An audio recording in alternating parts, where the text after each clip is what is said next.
Hello, this is Jack Milne with the House Whisperer Show. I recently received an email from a viewer who indicated that they have a heat pump and this past year their bills were exceptionally high. They asked that I re-describe what the rules are for a heat pump. And so heat pumps are a particular beast, as I like to say. They're different than if you were raised in a gas or an oil-fired home, because in a fossil fuel home, the air that comes out of the supply is roughly 110 to 120 degrees, where with a heat pump, its body temperature 98 to 100 degrees, and that makes a huge difference.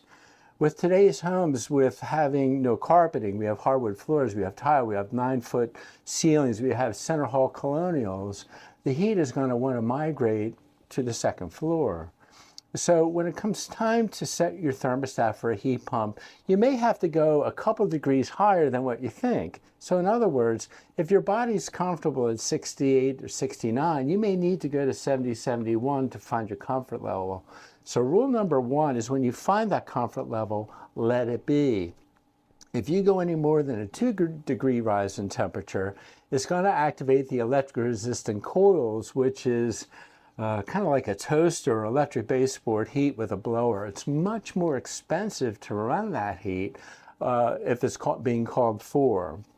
Rule number two is you have to leave a several-hour downtime between the heating and the cooling modes. Now, when would we do that? That's going to be more around spring, where you might have a chilly night and a warm day. You can't just go over to the thermostat and go from heating to cooling, as it will affect the compressor, which is in the condensing unit that sits outside. If you blow that compressor, it's definitely a more expensive repair.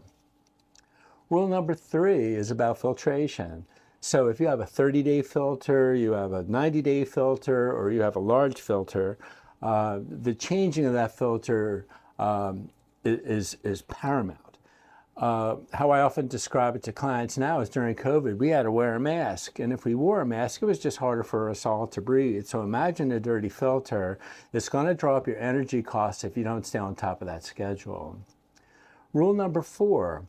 When it hits about 30 degrees on average outside, which is January, February, and March, your electric resistant coils are going to be probably working full time. So we go back to rule number one, where we don't play with the thermostat.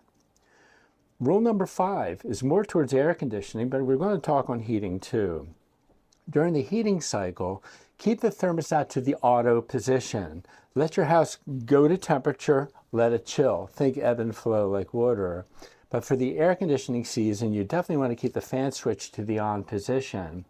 By keeping that blower circulating, what you're going to do is balance the house. You're not going to have hot spots. You're not going to have cold spots. How many times have you gone in maybe your own home or your parents' home, visitors' homes, where you go up to the second floor or to the far side of the house and it's warmer? That's because they have the thermostat set on auto.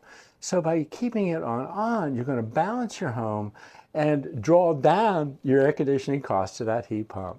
So if you like the content, hit the like and subscribe button. If you'd like to get a copy of our newsletter called the House Whisperer Corner, subscribe below. We'll see you next time.